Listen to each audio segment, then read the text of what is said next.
de l'importance de la formation, c'est peut-être 5 à 6 emplois derrière, de la formation de ces travailleurs de l'industrie en permanence.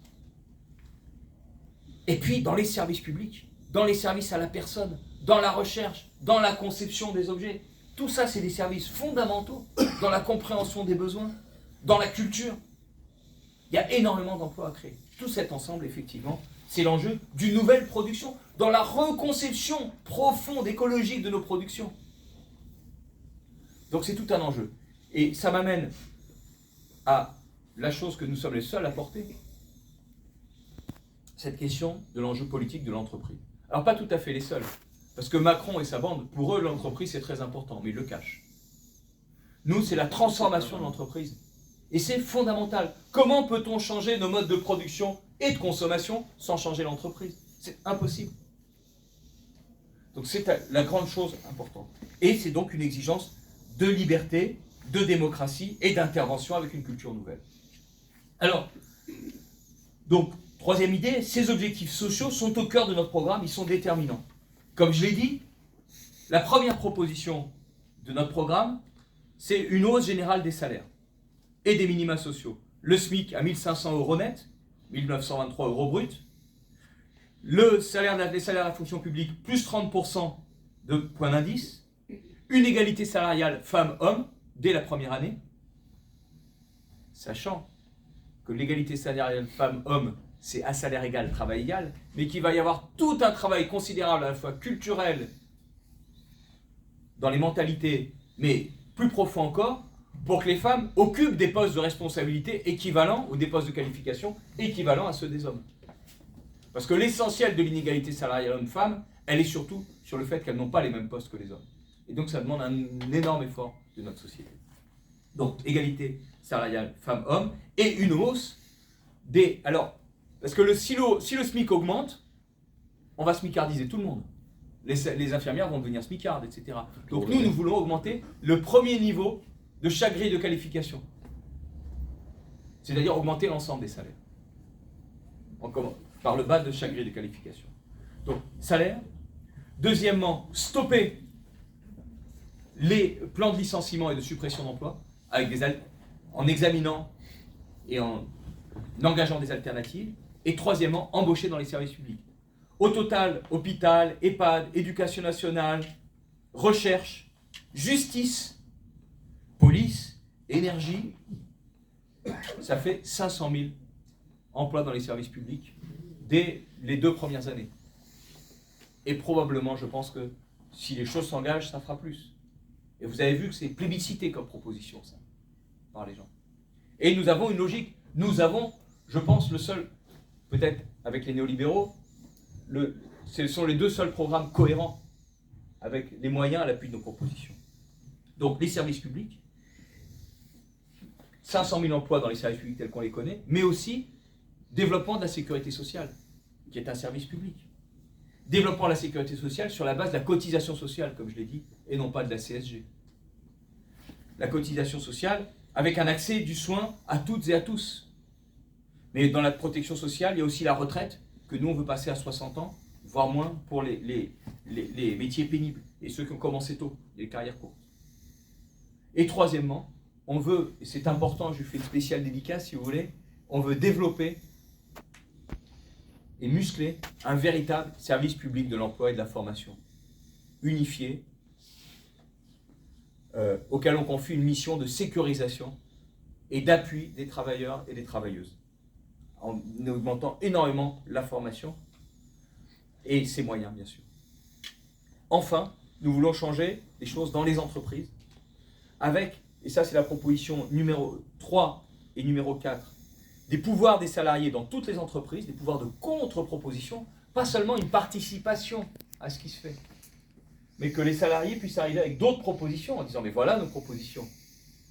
Et il faut toujours des moyens à l'appui de propositions. Et à l'appui de ces... Parce que souvent on fait des propositions, et puis des directeurs d'entreprise peuvent dire « ok, mais vous faites ça avec quoi ?» Vous avez vu, 1336, il a fallu qu'ils aillent voir les banques, etc. Hein. C'est compliqué.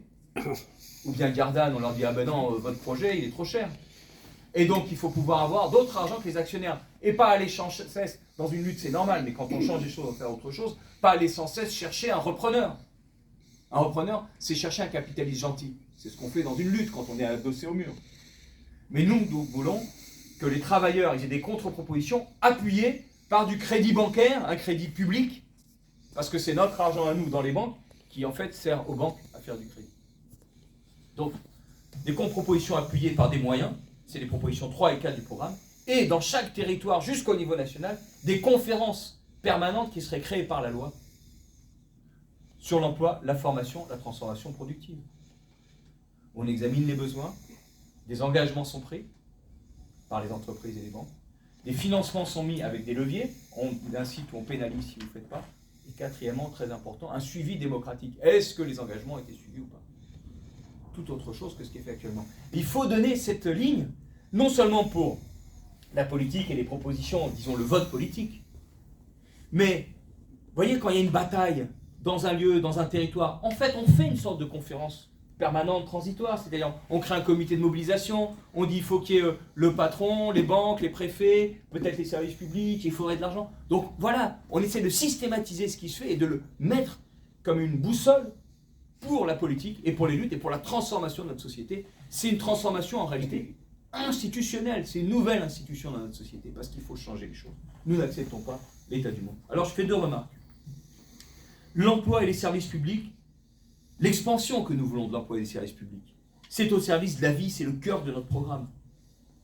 Parce que c'est à la fois le moyen de créer des richesses nouvelles et de s'émanciper, parce qu'on aurait du temps. Si on crée vraiment beaucoup d'emplois, ça change tout à fait le contexte de travail. Il faut bien voir comment les deux choses vont ensemble et ne s'opposent pas. Macron d'ailleurs, vous avez vu ce qu'il propose? Il dit France travaille et tais-toi. Travailler, traverser la rue. Traverser la rue. Ouais.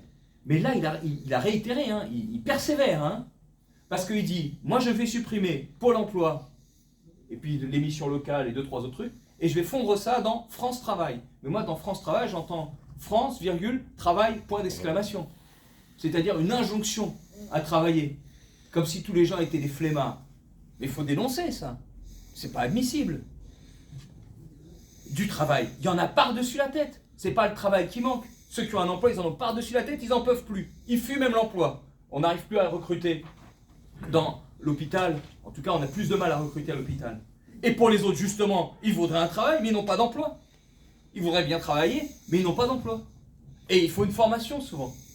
D'ailleurs, on a bien vu, les infirmières, les infirmiers, il faut une formation. C'est pas comme ça. Et si on avait engagé les plans il y a 2 ans, on n'en serait pas là où on est aujourd'hui. Donc cette question de l'emploi, de la formation et du revenu qui va avec, du salaire, elle est fondamentale. Elle peut transformer les choses. Alors lui, au mieux, je vais le prendre du bon côté, Macron. Il prétend fluidifier les choses, ce serait juste un problème d'ajustement. Voilà, vous ne prenez pas les bons boulots, etc. Mais il y a un volume d'emploi qui manque partout. Il y a 6 millions de chômeurs. 6 millions de chômeurs. C'est pas de l'ajustement, comme ils disent. D'ailleurs, les projections de retraite projettent un taux de chômage de 7% pendant 50 ans. 7%, c'est 4 millions de chômeurs. Pendant 50 ans. Non mais ils sont fous. Ils sont fous. Voilà à quoi ils veulent habituer les gens. Et ils appellent ça le plein emploi. Oui, c'est ça qu'ils appellent le plein emploi. Et en même temps, non seulement on ne crée pas assez d'emplois, mais on en supprime. J'étais à la Seine, à la CNIM, ils suppriment les emplois. Alstom, à Belfort, ils suppriment des emplois. Les fonderies dans toute la France, ils suppriment des emplois. Airbus, qui a reçu des milliards d'aides, supprime 4 000 emplois. Plus exactement, ils en ont supprimé 10 000, ils en rembauchent 6 000. Donc 10 moins 6, ça fait moins 4. 4 000 emplois supprimés. Alors qu'ils font un record de profit depuis leur existence. Renault, même chose, etc. On pourrait faire toute la liste. J'ai dit au mieux parce que je voulais être gentil d'abord.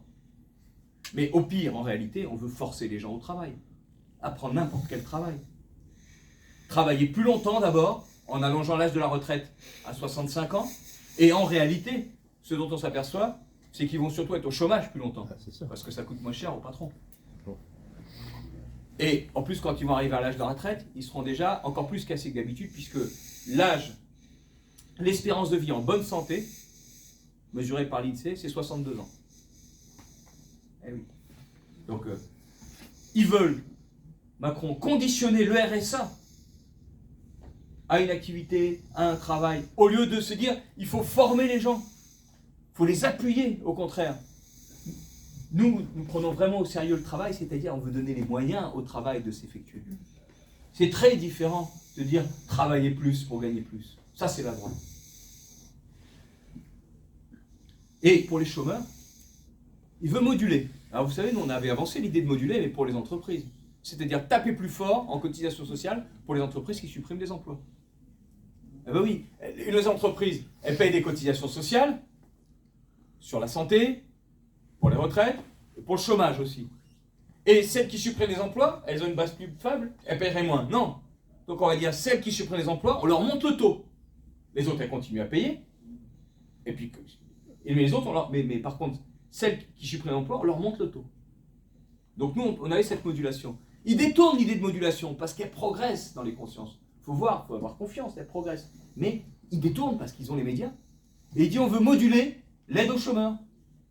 Et suivant que la conjoncture est bonne ou pas bonne, on va garder les chômeurs plus longtemps, on va leur mettre un coup de pied au cul, retourne travailler, toi. Bah, il dit pas comme ça, hein, bien sûr, vous m'avez compris. Mais c'est ça le fond des choses, c'est ça, le fond du pantalon, il sera dans le même état. C'est comme ça. Accepter n'importe quel boulot au plus vite.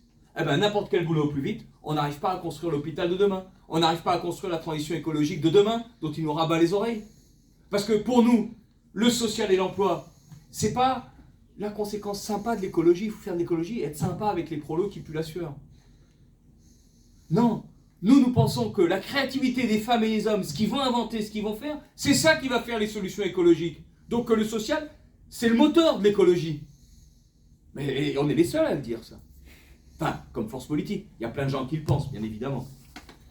Donc, et puis éventuellement, Macron, ah oui, si ça, oui, ce qu'il veut, c'est du coup, tout ça, pourquoi il le fait? Pour payer McKinsey ou les banques. Mais oui, payer le capital. McKinsey, c'est la petite écume, mais l'écume, c'est ce qu'on voit souvent et c'est important. C'est l'écume de ce qu'on paye au capital. C'est tous ses copains qui sont McKinsey. Et les banques, il y a d'ailleurs Rothschild, où il a travaillé longtemps. Vous avez vu que Rothschild, on le savait, hein, on s'en doutait depuis 5 ans.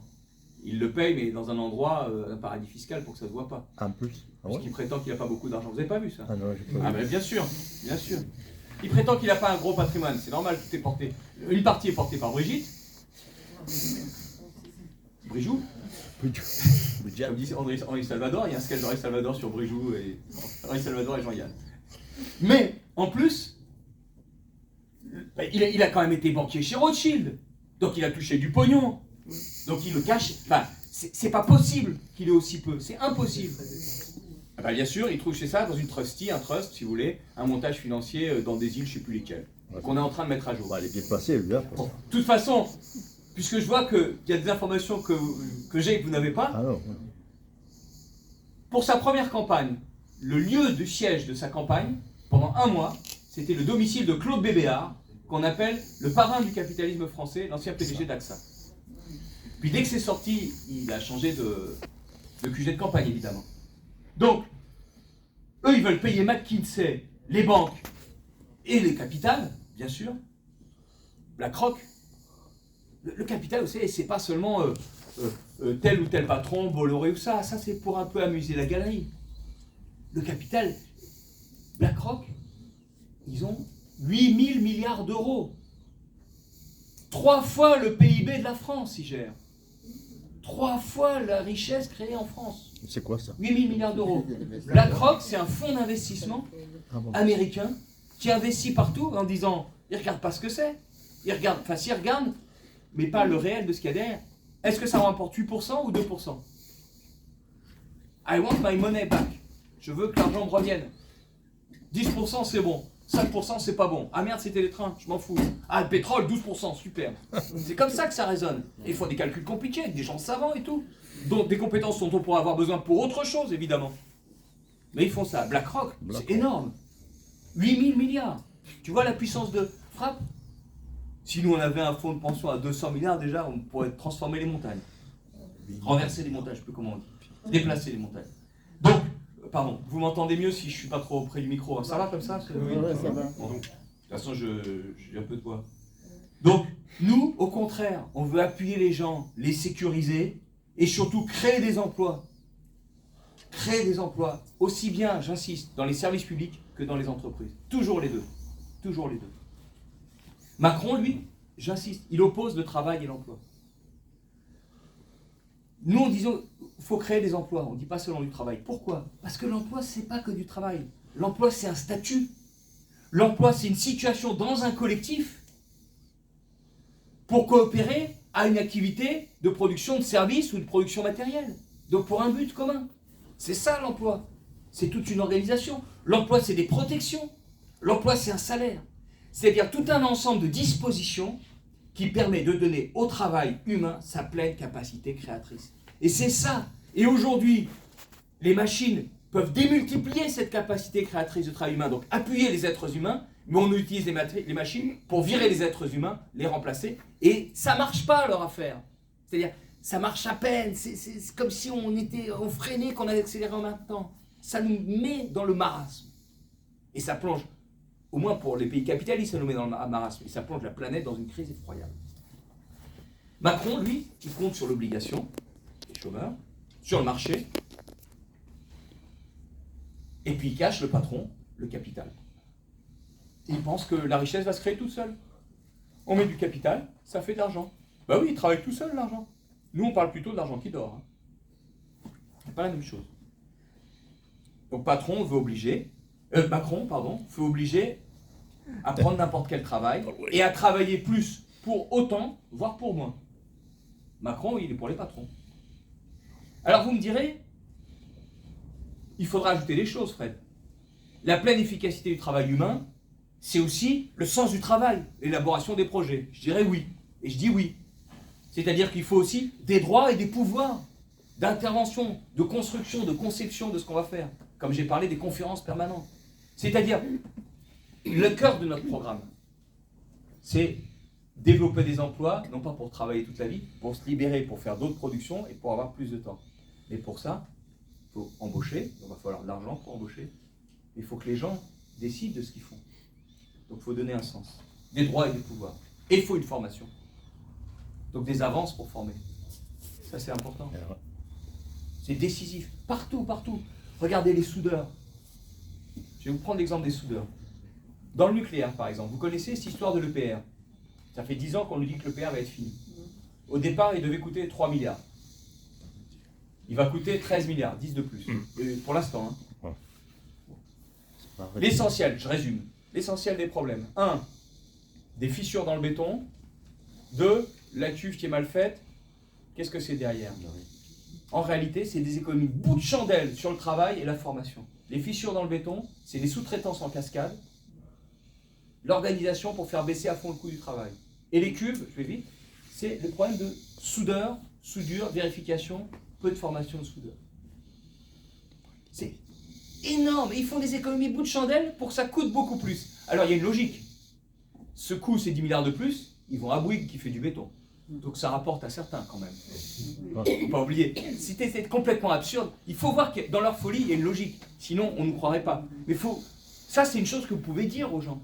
Vous voyez les économies bout de chandelle parce que ce système, il fonctionne à l'envers.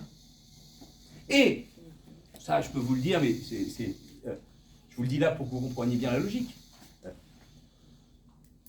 Il y a un an, en mars 2021, on est en 22, mars 2021, ils ont réuni un comité stratégique de filière du nucléaire, en disant, il y a 5 métiers où il n'y a pas assez de gens formés. Électrotechnicien de vanne, soudeur, chaudronnier, et puis 2 autres, j'ai oublié. On va faire un effort énorme. Pour ces 5 métiers, on va faire 50 places, donc 10 places par métier. C'est ça ce qu'ils appellent les normes. 10 places par métier, vous pouvez aller voir sur le site. À 600 € par mois pendant 3 ans, une formation. C'est une misère. Donc vous pouvez faire le calcul, ça fait à peu près 50 000 €. La même décision en même temps, ils mettent dans la même filière 50 millions pour le capital. 1000 fois plus pour le capital. Et 50 millions, c'est rien. Mais ça vous montre l'échelle de valeur dans notre société. C'est exactement l'inverse qu'il faut pour que ça marche, notre société. Pour que ça marche. La formation, c'est décisif. À tous les niveaux, toutes sortes de formations. Initiales, continues, de reconversion, à tous les niveaux. Et il y a des luttes partout. Parce qu'on pourrait parler de l'hôpital, on en a parlé pour la formation, mais aussi des aides à domicile qui ont énormément besoin de formation. Tout le monde à tous les niveaux. Même les profs ont besoin de formation en permanence. Ah ouais. Enfin même, aussi bien les profs, tout le monde. Garage Renault par exemple, il me dit, moi pour rester Renault, chaque modèle change, en plus il y a l'électronique, etc. J'ai 2 personnes qui sont 1 mois en formation chez Renault chaque année. Donc 2 mois de salaire, formation, ils ne produisent pas. Donc ça coûte la formation, c'est nécessaire et c'est bon, ça peut être... Voilà. Donc on ne voit pas, et toutes les luttes qu'il y a sur la formation. Donc emploi et formation dans une sécurité, ben nous, parce que nous disions il faut un bon revenu. Ça ne marche pas si les gens n'ont pas un bon revenu. Si on ne maintient pas leur revenu, comment on va aller en formation si on dit je vais me couper un bras avant d'aller en formation? Ou je vais tirer le diable par la queue. Et même par exemple pour les femmes quand elles vont en formation, des fois ça peut être épéta ou schnock, et vu le partage des tâches ou vu les familles monoparentales, il faut tout un accompagnement pour permettre ces formations. Or il y a besoin qu'on ait 20 ans, 30 ans, 40 ans, 50 ans, même 60 ans. Il y a besoin de formation. Sans compter même les formations générales pour comprendre les débats dans la société et pour comprendre ce qu'il faudrait faire dans la société, c'est très important. Donc oui, il faut une sécurité d'emploi ou de formation. Un emploi ou une formation débouchant sur un meilleur emploi. C'est ça l'idée d'une sécurité d'emploi ou de formation. C'est pas qu'on va rester, tu vas rester dans l'emploi et on va tenir ton emploi tout le temps. Non, non. C'est dire, effectivement, les femmes et les hommes, c'est la ressource précieuse. C'est la ressource stratégique, on va la garder. Il y a des difficultés, c'est pas grave. On va changer, on peut jeter le capital, on peut faire autrement. Mais vous, on va vous garder, on va faire autrement. On va engager des formations, des recherches, on va faire d'autres productions, tu vas évoluer dans ton métier. Donc, on garde les gens, mais ils vont bouger dans la vie. Et puis ils vont avoir envie de bouger. C'est aussi un droit de mobilité, un droit à changer, un droit de se tromper, un droit au milieu de sa vie de pouvoir dire je vais faire 2 ou 3 ans une formation pour changer de métier. Ou bien je vais approfondir et je vais grimper dans le même domaine, étendre mes connaissances, étendre mon action, étendre mon activité. C'est ça une sécurité d'emploi et de formation. Soit un emploi, soit une formation rémunérée, débouchant sur un emploi. Parce que leur vision de la concurrence, c'est on te forme, maintenant démerde-toi.